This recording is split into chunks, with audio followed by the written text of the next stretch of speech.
While college football wonders if Lincoln Riley is still a quarterback whisperer, USC's fate probably lies within both its offensive and defensive lines.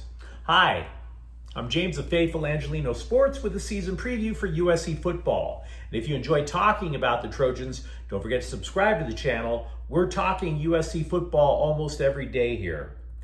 So I took the liberty, not just in reading the previews, not just in watching clips, but rewatching some of the games that USC was in last season. And it was extremely frustrating because you could argue that had, 5 more plays gone their way, the Trojans would have slid into the college football playoffs instead of having to rally for a win at the Las Vegas Bowl. So the question is, going into this year, what is it going to take to create that winner's edge? What will make those 5 missed plays in the future irrelevant because USC will be simply too strong to be in a position to lose? I'm not sure the previews I've been reading accurately address this. All the chatter about USC, at least the chatter that's not demanding Lincoln Riley get fired, centers on quarterback Maiava. So gifted, but at times, oh so reckless, right? If only Riley can hone Maiava's focus just enough, well, maybe the Trojans can upset a few teams and make a run at the college football playoffs. Now you can understand why this is the narrative. Maiava threw 6 interceptions in his 7 starts after he replaced Miller Moss last year. Maiava also led USC to a remarkable rally in the Las Vegas Bowl to rug pull Texas A&M. Moreover, even Riley's haters, of which I'm not one, concede that the dude's resume on crafting Heisman-winning quarterbacks is second to none. Riley's not perfect at it. If he were, Moss wouldn't have left for Louisville, but you get the idea. But from what I noticed rewatching Trojans games last year, and the notes that I took on from the games that I actually attended, is that when Riley brought Caleb Williams to SoCal, there was a ready-made offensive line there just waiting for him. That hasn't been the case at Heritage Hall ever since. And this is where the problem with USC truly lies. I posted a clip on August 27th, by the way. It noted that the offensive line again looks kind of sketchy. And man, I got some heat from some fellow USC fans about that. But it is sketchy, guys. You're deluding yourself if you think otherwise, despite the fact that Elijah Page earned freshman All-American honors last year. How do we know it's sketchy? Well, Emmanuel Pregnon, arguably the top interior offensive lineman in the next NFL draft, left USC and transferred to Oregon.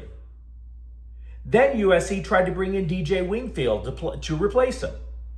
But the NCAA denied the guy's eligibility. So you have downgraded from an elite interior lineman to what? Your third best option at guard? By the way, the LA Times reported who starts at center. That guy, 1 career start. 1. The transfer that they brought in to play center, he's not out of the running to replace him. So anyone who has played organized football from high school on up will tell you stability on the offensive line takes time to come about. Offensive linemen are not widgets. You create a line, you put them together, and they have to function as one unit. You have a right tackle switching to left guard, multiple new starters. Both transfers, again, didn't get to play. Now, you can get as mad at me as you want. That's not a solid foundation.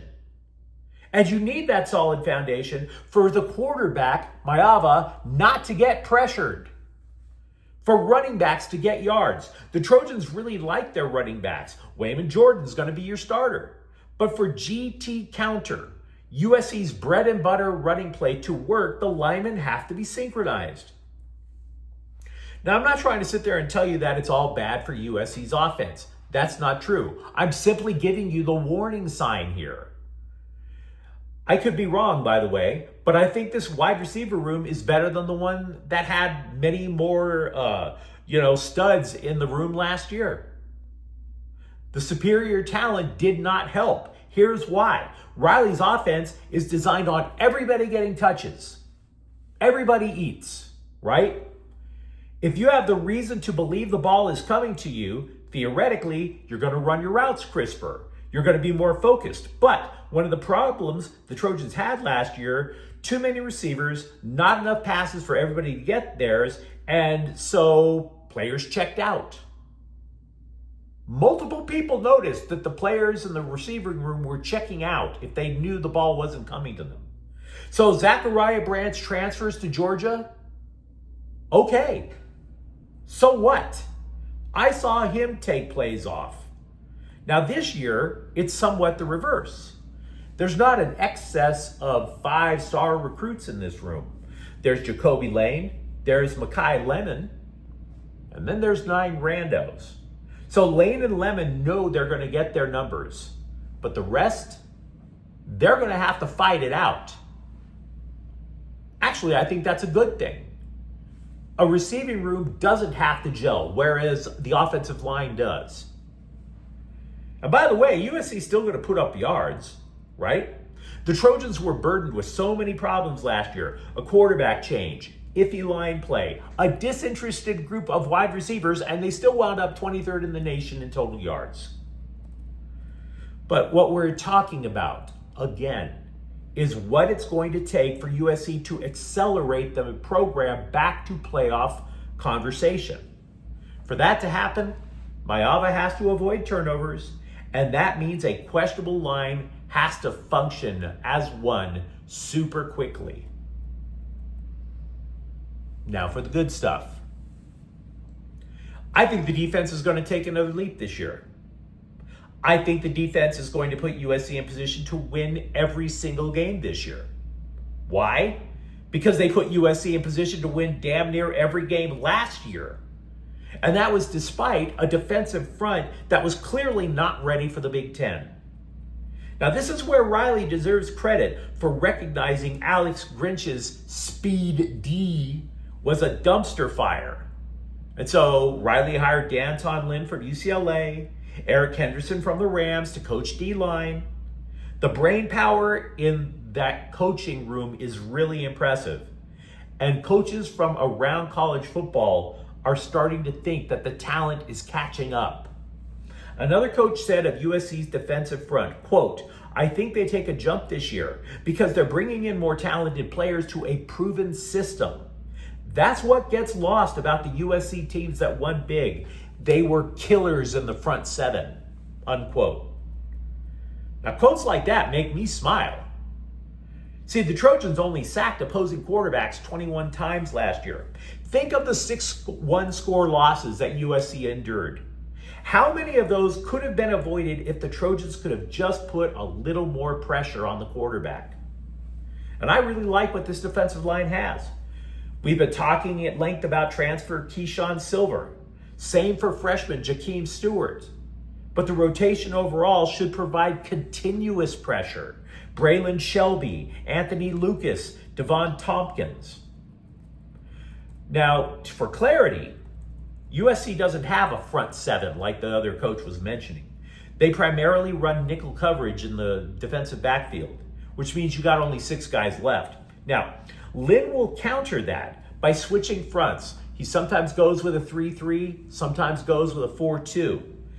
Lynn likes to get to the quarterback without blitzing. So you're going to probably see linebacker Eric Gentry sneak up to the line quite a bit. And that's going to be crucial because, again, the secondary has question marks outside of safety Kamari Ramsey. But Ramsey is arguably the most effective defender USC has had in years because he's willing to help in run support. Ramsey is a killer, by the way. Now, Riley has his detractors, I mentioned. But again, he has been systematically addressing where this team has lacked.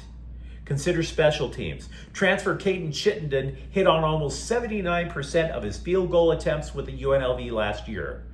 Added 133 points to that team. That's a potential difference maker too.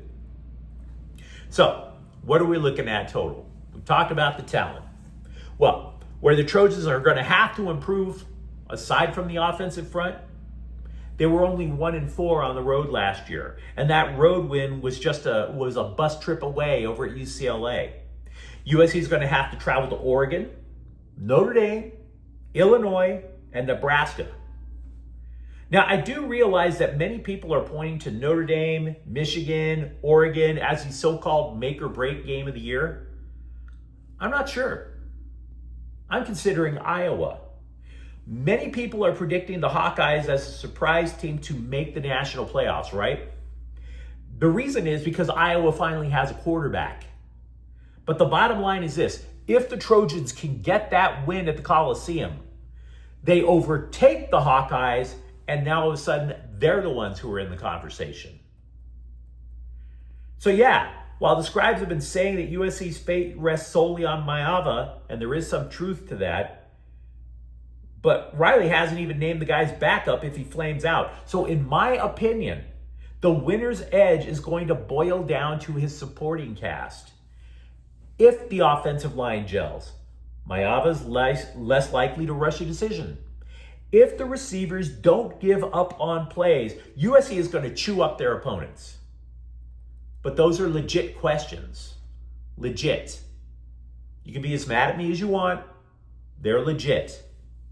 I think the Trojans are primed for a jump because opposing coaches are starting to notice what's being built there. I think they'll be a team that are going to be in a better bowl game than Christmas in Las Vegas. I'm just not sure that this team is stable enough to get to the college playoffs. There's your rub. So, if you enjoyed this USC preview, don't forget to subscribe to Faithful Angelinos. We talk Trojans football almost every day here. Thank you for watching. I'm James. We'll be back tomorrow. Faithful Angelinos is a Corte El Queso production. Take care.